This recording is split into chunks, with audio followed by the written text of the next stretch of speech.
नमस्कार, स्वागत करती हूं आप सभी का भारत 24 पर। मैं हूं आपके साथ पूर्णिमा मिश्रा और वक्त है इंडिया स्टोरी का। साल 1970 में मनोज कुमार की एक फिल्म आई थी, पूरब और पश्चिम, और इस फिल्म में एक गाना था जिसके लिरिक्स कुछ इस तरीके के थे। ध्यान से आप सुनिएगा क्योंकि आपके लिए मैं वो पढ़कर दिखाती हूँ। अपना भारत वो भारत है जिसके पीछे संसार चला और आगे बढ़ा, यूं आगे बढ़ा, बढ़ता ही गया। भगवान करे ये और बढ़े, बढ़ता ही रहे और फूले फले।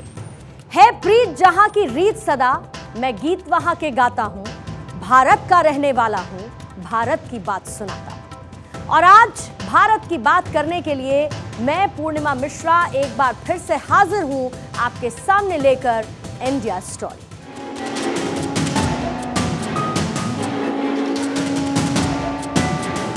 आज गुजरात देश में ही नहीं बल्कि पूरी दुनिया में टॉप ऑटोमोटिव मैन्युफैक्चरिंग हब बनकर के उभरा है।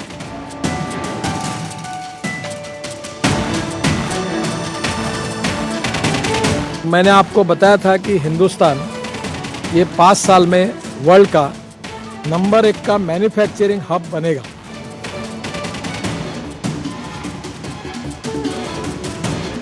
We are determined to make India a major global manufacturing hub.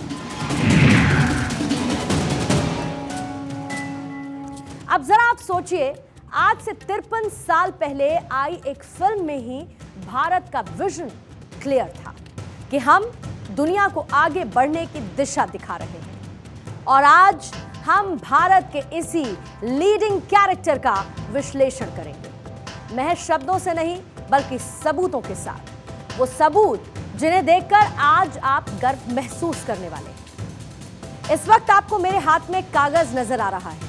ये कागज क्या कुछ दिखाता है? आप ये सोचिए कि अगर मैं आपसे ये कहूं कि इसमें दुनिया के सुपर पावर माने जाने वाले देश अमेरिका के राष्ट्रपति जो बाइडेन ये लिख रहे हैं कि शुक्रिया भारत हमारे साथ आने के लिए, शुक्रिया भारत हमारे यहां 10 लाख रोजगार के अवसर पैदा करने के लिए।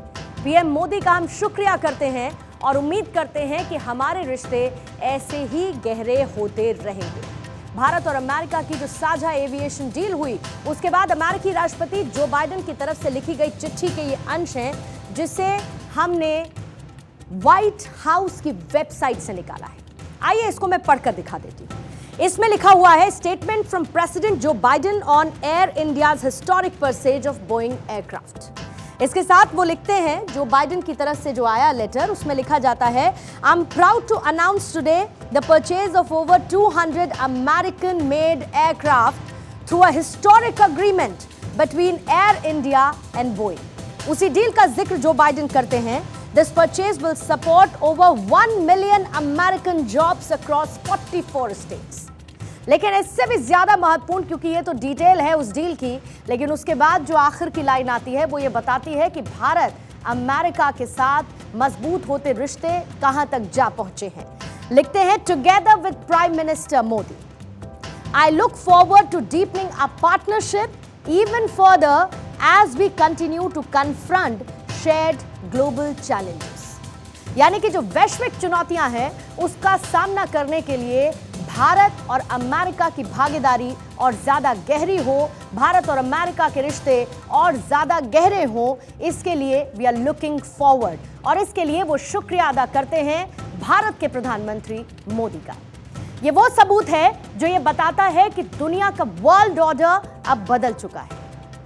अब ये क्यों बदला है उसे हम आपको महज आसान सी भाषा में नहीं बल्कि आसान तस्वीरों के जरिए समझा देते हैं। इस वक्त आप अपनी स्क्रीन पर जो तस्वीरें देख रहे हैं, इनको आप ध्यान से देखिए।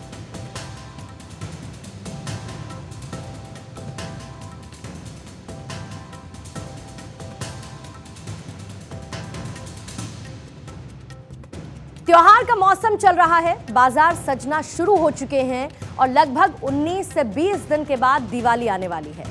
बीते कुछ सालों में दिवाली हमारे लिए एक सॉफ्ट पावर की तरह निकलकर सामने आई है और इसको आप दो बातों से समझिए। पहली ये कि दिवाली आते ही हम बात करते थे कि कैसे चीनी सामान का बहिष्कार कर सके, मेड इन इंडिया चीजों का इस्तेमाल बढ़ाया जाए। और अभी आपको जो तस्वीर हमने दिखाई उसमें हम यही दिखाना चाहते थे कि कैसे बीते कुछ सालों में हमने बाजार को बदल दिया है। आपने ये महसूस किया होगा कि अब बाजारों में चीनी सामान घटने लगे हैं। दिवाली पर पहले जहां पर बाजार वो पतले तार वाली चीनी झालरों से पटे रहते थे, तो वहीं अब वो भारत में बनी हुई झालरों से रिप्लेस किए जा चुके हैं। यानी कि लोकल के लिए लोग वोकल हो चुके हैं। दूसरी बड़ी बात, दूसरा पॉइंट ये है कि दिवाली अब ग्लोबल हो चुकी है। आपको पिछले बार की दिवाली याद होगी जब अमेरिका में जो बाइडेन ने खास कार्यक्रम रखा था।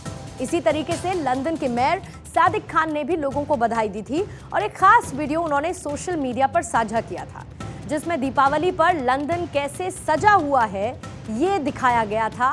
कितनी खूबसूरती के साथ लंदन को सजा दिया गया है। इसी तरीके से सिडनी के ओपेरा हाउस की तस्वीरें भी हैं, वहां पर भी दीपावली के लिए खास सजावट की गई थी। दुनिया की सबसे ऊंची इमारत बुर्ज खलीफा में भी खास लाइटिंग की गई थी। हमारा कहने का मतलब है कि दिवाली ग्लोबल हो चुकी है। एक जमाना हुआ करता था जब दुनिया के नक्शे में दिवाली के दिन सिर्फ भारत जगमगाता था, दीप जलते थे, लेकिन दुनिया को इससे कोई मतलब नहीं होता था। लेकिन अब तस्वीर बदल चुकी है। अब दुनिया के बड़े बड़े नेता दिवाली मनाते हैं, उसके वीडियोस पोस्ट करते हैं। दिवाली हमारी सबसे बड़ी सॉफ्ट पावर बन चुकी है। अब हम दिवाली पर दिख रहे सबसे बड़े बदलाव को भारत में हो रहे बदलाव से समझते हैं कि कैसे भारत के बाजार बदल गए हैं। भारत बदल गया है। भारत मेड इन इंडिया और मेक इन इंडिया की बात करता है और मंजिल है दुनिया का मैन्युफैक्चरिंग हब बनना। याद कीजिए मार्च 2020, जब दुनिया को झकझोर देने वाली कोरोना महामारी ने हम तक पहुंचने वाली छोटी बड़ी जरूरी चीजों की आपूर्ति एकदम ठप कर दी थी। इसकी एक बड़ी वजह खुद चीन था, जहां से ये महामारी फैली थी, यानी कि एक्सपोर्ट हुई थी।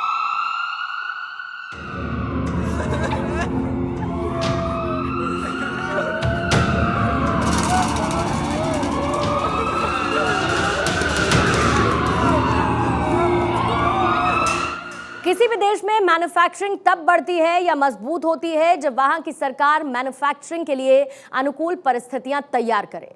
बीते कई सालों से हमारी सरकार ने भी देश में मैन्युफैक्चरिंग को बढ़ावा देने के लिए ऐसी कई परियोजनाएं जैसे कि production linked incentive, PLI scheme, सूक्ष्म लघु एवं मध्यम उद्योग MSMEs को बढ़ावा देने के लिए कई योजनाएं चलाई हैं। और इसका पूरा हिसाब किताब अगर आप देखेंगे तो MSME भारतीय अर्थव्यवस्था की रीढ़ है, जो कि देश की GDP में लगभग 30% और विनिर्माण उत्पादन में 45% योगदान देते हैं। MSME भारत की 11 करोड़ आबादी को रोजगार देती है। मोदी सरकार ने MSME को बढ़ावा देने के लिए कई योजनाएं चलाई हैं, जैसे कि प्रधानमंत्री रोजगार सृजन कार्यक्रम। देश में MSME के लिए रोजगार के अवसर पैदा करने के उद्देश्य से स्थापित PMEGP को राष्ट्रीय स्तर पर खादी और ग्रामोद्योग आयोग द्वारा चलाया जाता है, जबकि राज्य और जिला स्तर पर इसे लागू किया जाता है। दूसरा, सूक्ष्म और लघु उद्योगों के लिए credit guarantee trust fund. MSME को 1 करोड़ तक का लोन देने के लिए भारतीय लघु उद्योग विकास बैंक बनाया गया। तीसरा, स्टैंड अप इंडिया योजना। स्टैंड अप इंडिया योजना भारत के वंचित क्षेत्रों के MSME की मदद करती है और इसका लक्ष्य है कि SC, ST और एक महिला उधारकर्ता अपना बिजनेस स्टार्ट करने के लिए आसानी से लोन ले सके। विदेशी फंडिंग यानी कि FDI के लिए भी माहौल अनुकूल बनाया गया है और यही वजह है कि साल 2014 में FDI जहां पर $45 बिलियन था, तो वहीं पर अब 2022-23 में ये 83.4 बिलियन पहुंच चुका है। इसको आप ऐसे भी समझ सकते हैं कि 2017 में वर्ल्ड बैंक की ईज ऑफ डूइंग बिजनेस की लिस्ट में भारत 100वें नंबर पर था और वहीं अब भारत 10वें स्थान पर आ चुका है।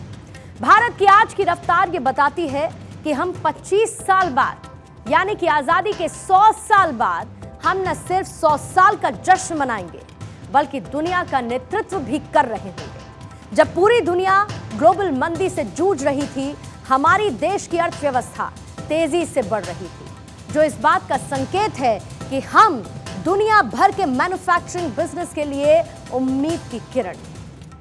मैन्युफैक्चरिंग का पावर हाउस बनने के लिए हम तेजी से अपने फ्यूचर रेडी इंफ्रास्ट्रक्चर पर फोकस कर रहे हैं।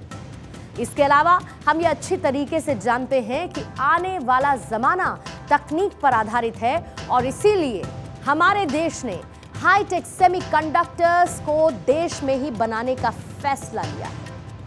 देश में हुए हाल ही में सेमिकॉन इंडिया 2023 इवेंट में केंद्रीय इलेक्ट्रॉनिक्स और सूचना प्रौद्योगिकी राज्य मंत्री राजीव चंद्रशेखर ने कहा था कि अगले 12 से 14 महीनों में भारत को देश में बना पहला सेमीकंडक्टर मिल सकता है।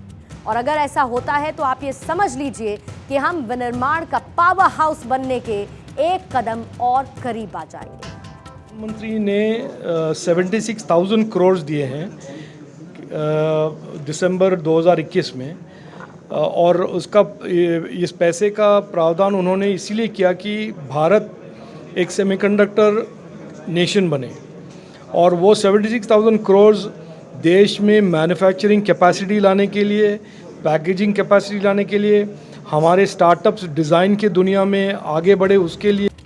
टेक जायंट एप्पल, सैमसंग जैसी बड़ी कंपनियां अब धीरे धीरे हमारे देश में अपने प्रोडक्ट बना रही हैं।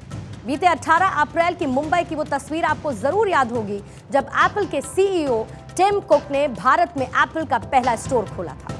तमिलनाडु में एप्पल ने असेंबलिंग यूनिट भी खोली है, जो कि फॉक्सकॉन में एप्पल डिवाइसेस को असेंबल करती है।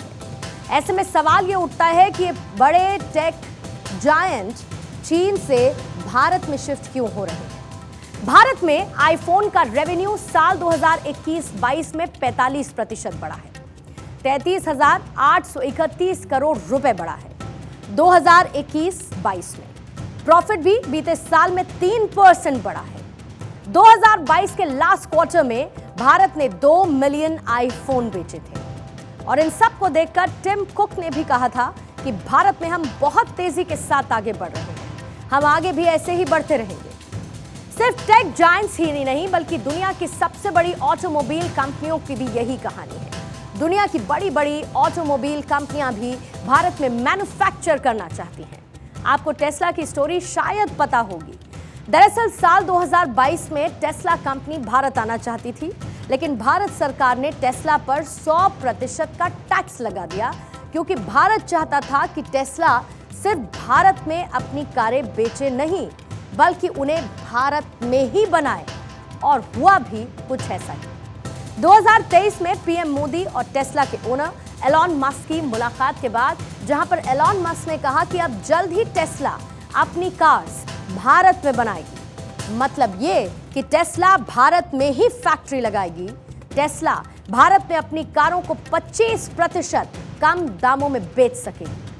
ऐसा इसीलिए क्योंकि कार यहीं बनाई जाएगी और यहीं बेची जाएगी। इसको आप ऐसे समझिए कि जब किसी का कोई रिश्तेदार, रिलेटिव या फिर दोस्त दुबई या फिर अमेरिका से आया करता था, तो वो लोग वहाँ से एप्पल का फ़ोन मंगा लिया करते थे, क्योंकि वो वहाँ पर सस्ते दामों पर मिला करता था। यानी कि जहाँ पर जो चीज़ बनती है वहाँ पर वो चीज़ सस्ते दामों पर मिलती है।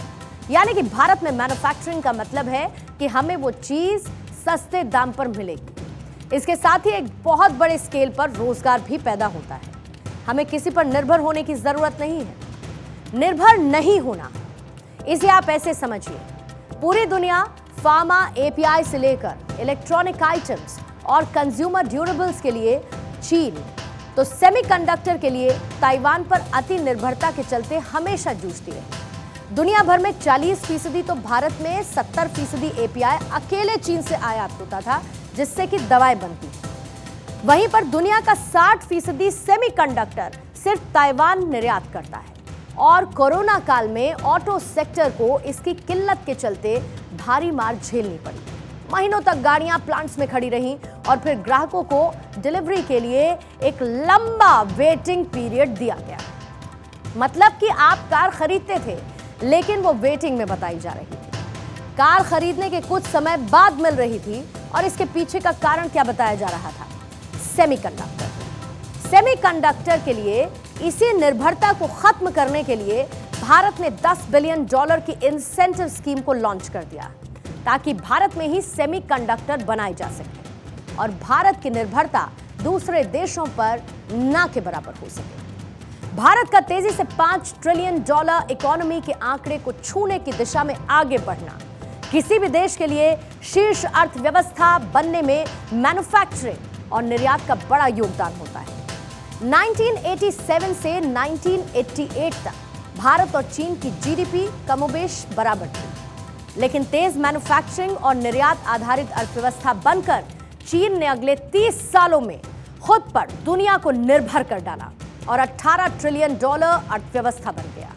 लेकिन अब ये वैश्विक मैन्युफैक्चरिंग यूनिट शिफ्ट हो रही है और इसमें मोदी सरकार की योजनाएं तो हैं ही, साथ ही एक वजह यह भी है कि दुनिया खुद चाहती है कि भारत मैन्युफैक्चरिंग का हब बने। भारत का भरोसे की गारंटी होना, कोरोना महामारी हो या रूस यूक्रेन युद्ध हो, भारत ने निष्पक्ष रहते हुए अपने हितों को बढ़ाया तो दूसरे देशों की मदद भी की। वैक्सीन मैत्री के जरिए भारत ने करीब 150 देशों तक करोड़ों कोरोना टीके समेत अन्य मेडिकल सुविधाएं पहुंचाई। वहीं यूक्रेन जंग में युद्ध विराम के लिए भरकस कोशिशें भी की गई और इसके चलते दुनिया में भारत की छवि एक स्वतंत्र विदेश नीति वाले, शांति प्रिय और भरोसेमंद पार्टनर की बनी है, जिसके साथ तमाम देश खड़े होना चाहते हैं।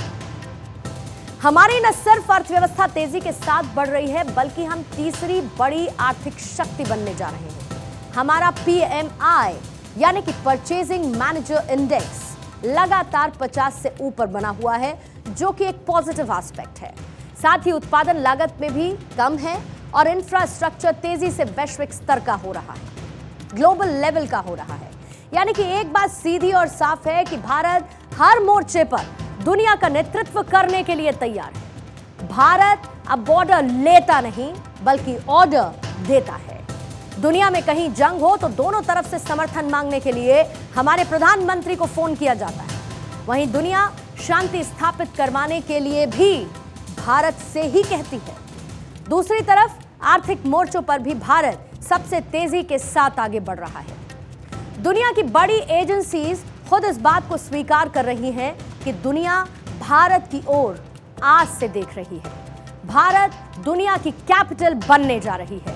भारत दुनिया का अभिभावक, दुनिया का संरक्षक बनने जा रहा है और जाहिर है कि यही है बढ़ते भारत और बदलते और उभरते भारत की तस्वीर। इसी के साथ इंडिया स्टोरी में आज के लिए फिलहाल इतना ही।